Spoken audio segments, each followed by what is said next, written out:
3.1 से question number 2 करेंगे। Organize the following marks in a class assessment in a tabular form. ये marks दे रखे हैं, किसी क्लास में बच्चों के मार्क्स आए हैं, इनको एक टेबल की फॉर्म में आपको लिखना है। चलिए टेबल बना लेते हैं। पहले कॉलम में बनाएंगे मार्क्स, यहाँ पे बीच में बनाएंगे टैली मार्क्स और इधर होगा फ्रीक्वेंसी। ये टैली मार्क्स का क्या यूज होता है ये आप इस क्वेश्चन के अंदर सीख लेंगे।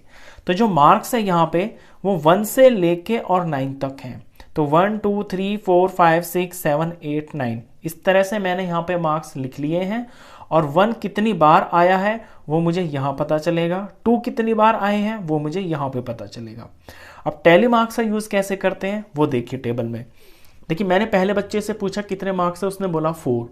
तो 4 मार्क्स आए हैं, तो 4 के सामने मैं यहाँ पे एक ऐसे स्टिक लगा लूंगा और इस पे मैं यहाँ मार्क कर दूंगा ताकि गलती से मैं इसे दोबारा से एंटर ना कर दूं।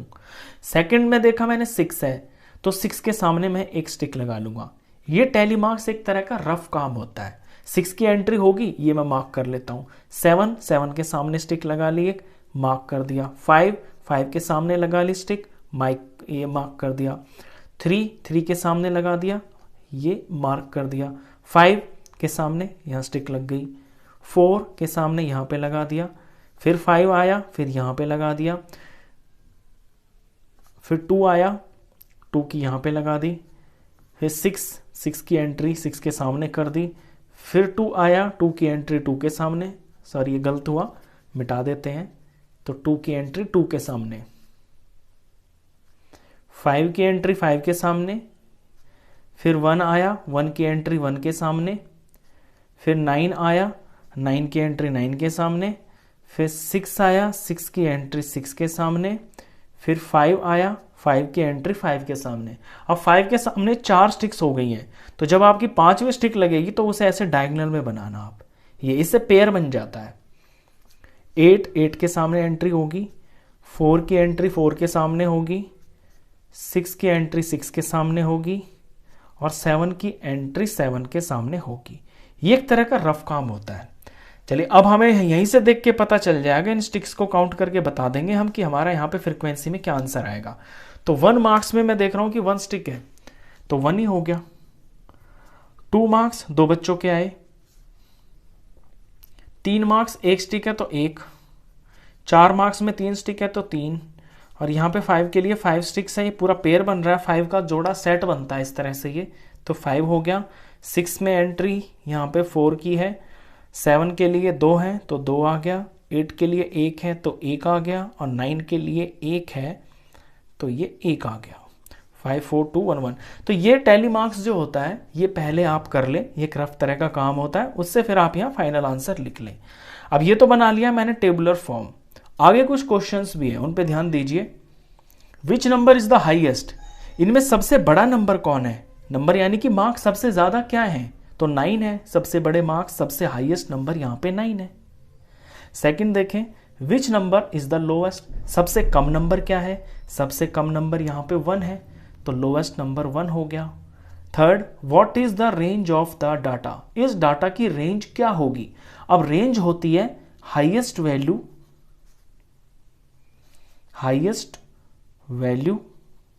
माइनस लोएस्ट वैल्यू, ये रेंज का फॉर्मूला होता है। अब यहां पे वैल्यूज क्या है, ये मार्क्स ही तो है, ये नंबर्स ही तो है। तो हाईएस्ट नंबर क्या है यहाँ पे 9 है, और लोएस्ट नंबर क्या है यानी लोएस्ट वैल्यू वो 1 है। तो 9 में से 1 माइनस करेंगे तो 8 आ गया, तो रेंज इसकी 8 है। Fourth part, find the arithmetic mean. अब यहाँ पे इसका अर्थमेटिक मीन निकालना है आपको, तो अर्थमेटिक मीन हम नीचे निकाल देते हैं। चलिए अब इसका अर्थमेटिक मीन निकालते हैं। तो अर्थमेटिक मीन का पहले फॉर्मूला देख लीजिए। अर्थमेटिक मीन का फॉर्मूला होता है sum of all observations, sum of all observations, यानी जितनी भी ऑब्जर्वेशंस होती हैं उन सब का सम, और divided by number of total number of all the observations.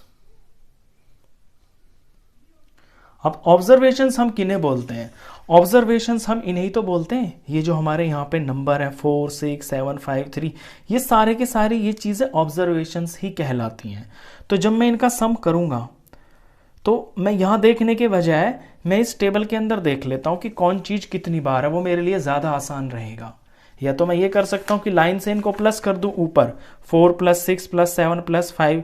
या आसान तरीका ये है, क्योंकि मैंने टेबल बना रखा है तो मुझे यहीं से पता चल जाएगा कि 1 कितनी बार है, 2 कितनी बार है, 3 कितनी बार है। उससे इनका सम करना आसान हो जाएगा मेरे लिए।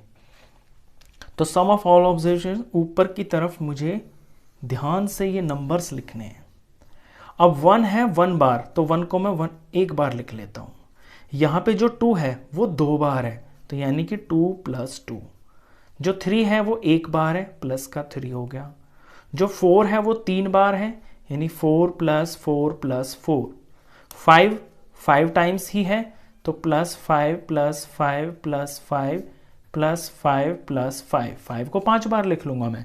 6 4 बार है, तो +6 + 6 + 6 + 6। 7 2 बार है, +7 + 7। 8 1 बार है, तो +8। और 9 1 बार है, तो +9। ये तो इनका मैंने सम लिख लिया, ये नंबर्स इतनी इतनी बार है। अब टोटल नंबर ऑफ ऑब्जर्वेशंस, यानी ये टोटल हैं कितने, अगर इन नंबर्स को मैं गिनता हूं तो ये कितने हैं, 1 2 3 4 5 6 7 8 9 10 11 12 13 14 15 16 17 18 19 20। ये सारे के सारे 20 हैं। और यहाँ भी इनका जो टोटल है ना, ये 20 ही आना चाहिए। देख लेते हैं, 2 3 4 5 6 7 8 9 10 11 12 13 14 15 16 17 18 19 20, ये भी 20 आएंगे, बिल्कुल ठीक आएंगे। अगर यहाँ पे अलग आ रहे हैं तो समझ जाना कि आपका टेबल गलत बना है। अब ऊपर इन सब का सम कर लेते हैं। वैसे सम तो आपका काम है, आप कर सकते हैं, लेकिन भी आसान तरीके से कैसे करेंगे, स्मार्टली कैसे करेंगे, वो मैं बता देता हूँ। देख लीजिए, देखिए 1 1 बार है ना, तो 1 हो गया। यहाँ पे 2 2 * 4 हो गया। 3 1 बार है तो 3 हो गया। 4 3 बार है ना, 4 3 * 12 हो गया। 5 5 बार है तो 5 5 * 25 हो गया। 6 3 बार है, 4 बार है, तो 6 4 * 24 हो गया। 7 7 14 हो गया। और 8 और 9 को अगर प्लस कर दूं, 8 16 और 17 हो गया। मतलब जैसे आपका दिल चाहे, जैसे आपको ठीक लगे, मेन बात है कि आपको इनका सम करना है। और जब आप इन सबको ऐड कर लेंगे तो ये वैल्यू आएगी 100। मैंने ऑलरेडी किया हुआ है, आप करेंगे तो ये वैल्यू 100 ही आएगी। अब 100 को 20 से डिवाइड करना है, 100 को 20 से डिवाइड कर देंगे तो 5 आ जाएगा। तो ये 5 आ गया है अर्थमेटिक मीन, यानी ये मीन मार्क्स आ गया है। इस तरह से आप अर्थमेटिक मीन निकालते हैं।